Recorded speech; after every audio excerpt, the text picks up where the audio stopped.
Et coucou tout le monde, on se retrouve aujourd'hui pour colorier ensemble un ciel enneigé, un ciel du Québec. Donc pour ça, je vais aller dans le petit carré boule de poil. J'ai choisi de faire l'image avec le renne. Et donc on va faire ce ciel-ci. J'ai utilisé pour ça mes aquarelles curie taquées ainsi qu'une petite palette que j'avais achetée à l'époque sur AliExpress pour les couleurs nacrées. Sinon, j'ai utilisé mes encres argentées Winsor et Newton, de la peinture acrylique blanche et pour terminer, mes stylos gel Uniball, du argenté et du blanc. Donc, je vais arrêter de blablater et on va commencer tout de suite. Pour faire ce fond, je vais utiliser un pinceau assez gros ainsi que 3 teintes d'aquarelle, le numéro 60, 61 et 64. Donc, il va y avoir une teinte claire et 2 foncées. Je vais essayer de travailler assez rapidement pour que mes couleurs se diffusent entre elles et je vais mettre quand même beaucoup d'eau, vous allez voir. Moi, le petit truc que je fais, c'est que je fais des petits ronds et je viens tout de suite intégrer ma seconde couleur avant que ça sèche en fait. Donc, je vais alterner comme ça avec mes 3 couleurs. Je vais pas m'occuper de la couronne autour, étant donné que j'ai l'intention de la faire à la gouache et que la gouache, c'est quand même très opaque, donc j'aurai pas de difficulté à passer par-dessus mon fond.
Maintenant que j'ai disposé toutes mes couleurs, vous allez voir que je vais rincer mon pinceau et revenir à certains endroits.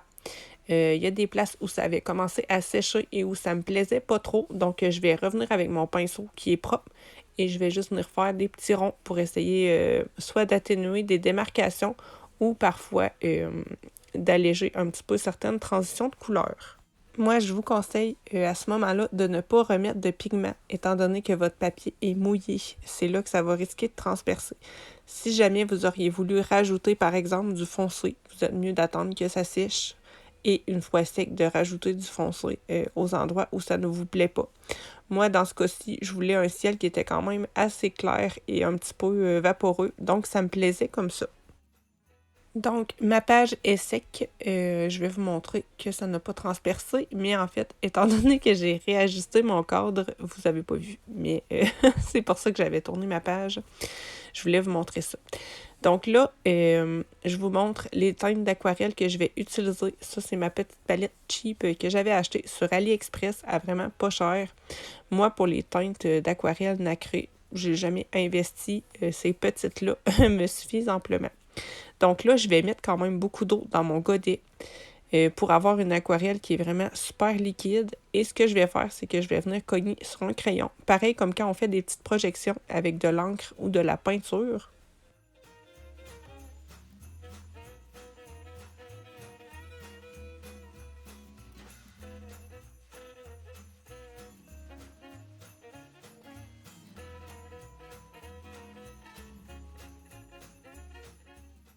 Si jamais vous voulez épargner le colo de l'autre côté, vous pouvez mettre une feuille. Moi, là, je l'avais pas fait. Je vais le faire plus tard parce que c'est sûr que quand on fait des projections assez souvent, ça l'éclabousse un petit peu partout. Donc, moi, je vais en faire des bleus assez foncés, des bleus un petit peu plus turquoise et plus tard, je vais en faire aussi avec une aquarelle nacrée blanche.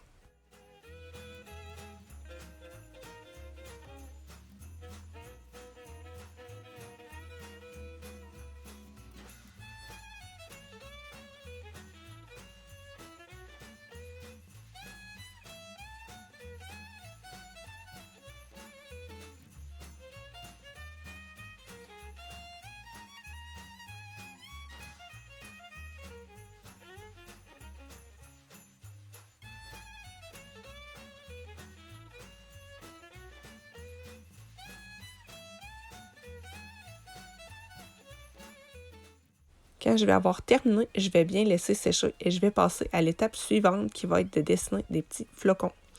Je vais vous montrer tout de suite 5 modèles qui peuvent changer plutôt que de faire toujours nos traditionnels flocons à 6 brins.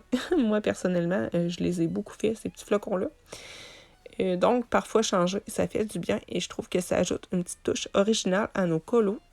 Pour le premier modèle, je vais venir refaire mon traditionnel flocon à 3 brins, au bout duquel je vais ajouter un petit losange.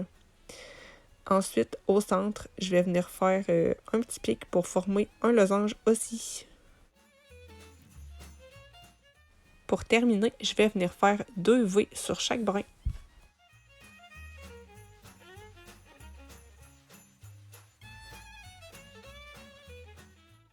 Pour le deuxième modèle, je vais commencer par faire un rond et je vais faire une ligne, un rond, une ligne, un rond. Et je vais continuer comme ça en faisant un X.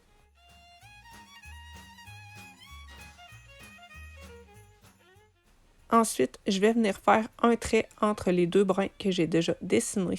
Au bout de ce trait-là, je vais faire un losange et je vais venir faire un petit V.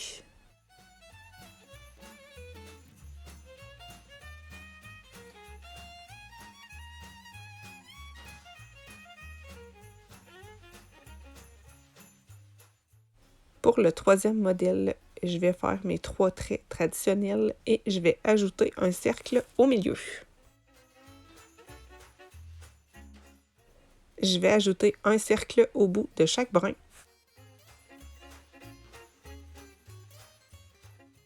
Je vais terminer en venant ajouter mes petits V. J'ai choisi d'en mettre 2 sur le haut et le bas du flocon et un seul sur les côtés. Donc, je vais enchaîner avec le 4e flocon. Je vais faire ma base avec mes 3 brins et je vais venir faire les petits pics au milieu comme on a pu le faire avec le premier flocon. Sauf que je vais en ajouter un deuxième tout de suite en haut. Là, pour ce modèle-là, en fait, j'avais pas fait mes brins assez longs, donc je vais m'ajuster après. Mais il faut toujours garder en tête que c'est pas obligé d'être parfait pour être joli non plus. De toute façon, dans la nature, il n'y a rien de parfait. Donc, c'est beau aussi, l'imperfection de temps en temps. Et dans un fond, même si vous faites un flocon qui est un peu moins beau que les autres, il n'y a personne qui va vous en vouloir pour ça. Pour le dernier modèle, je fais encore une fois mes 3 brins. Je vais venir dessiner un losange en haut et en bas, puis je vais ajouter une ligne au milieu, au centre des 2 traits que j'avais déjà dessinés finalement. Et je vais mettre un petit losange là aussi. La dernière étape que je vais faire, c'est que je vais venir ajouter des petits V sur mes brins. Le seul sur lequel je ne vais pas en mettre, c'est le trait que j'avais ajouté au centre, étant donné que ça aurait fait un peu trop serré à mon goût. Donc, maintenant que je vous ai montré tous mes petits modèles de flocons, je vais venir en ajouter sur mon fond avec mes stylos gel argentés et blancs. Je vais essayer de mettre quand même plusieurs flocons, mais je suis un petit peu restreinte par mon fond, étant donné qu'il y avait déjà des espèces de petites averses de neige de dessiner en noir, donc j'ai pas le choix de me restreindre à ça. Je vais les faire en blanc plus tard et en argenté. Mais pour dessiner mes flocons, je vais essayer d'y aller de manière assez aléatoire dans mon coloriage. C'est un petit conseil que je vous donne comme ça quand vous ajoutez soit des flocons ou des éléments dans votre ciel. Ça peut être des papillons ou n'importe quoi, des oiseaux. De ne pas y aller de manière symétrique parce que sinon, ça ne fera pas naturel. T'sais, si vous mettez, exemple, des flocons tout en ligne, ça fera pas joli visuellement. Vous êtes mieux d'y aller un petit peu au hasard, de les disposer pour que ça habille votre fond. Je sais pas si je suis claire, moi, là, ou si je dis des niaiseries. Bref, moi, je m'imagine toujours un petit peu la disposition des éléments si je les aurais saupoudrés. Voyez-vous, ça a comme tombé là, c'est comme ça. Pas que ça soit de manière calculée, de façon super carrée et tout. Bref, j'arrête de divaguer et je vous laisse avec mes petits flocons.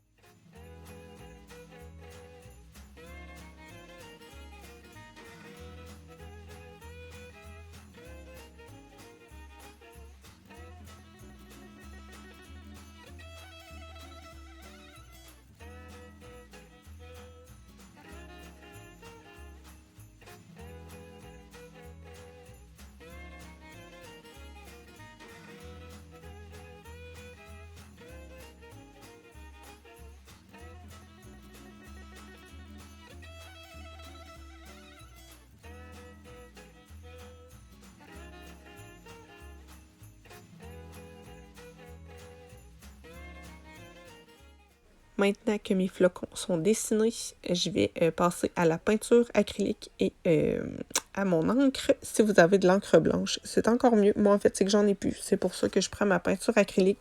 Ça fait aussi. Franchement, il y a toujours moyen de moyenner, comme on dit. Donc, moi, je vais repasser par-dessus les petites averses de neige qui étaient déjà dessinées sur mon colo. Et ensuite, je vais m'amuser à venir faire des petits points plus petits, plus gros, un petit peu partout sur mon colo.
Donc voilà pour ce fond de tempête de neige du Québec. J'espère qu'il vous aura plu. J'ai essayé de faire un fond que j'aime bien et qui est assez simple. Donc j'espère vous avoir donné quelques petites idées aussi. Moi je vous envoie des gros bisous et on se retrouve demain pour faire la couronne.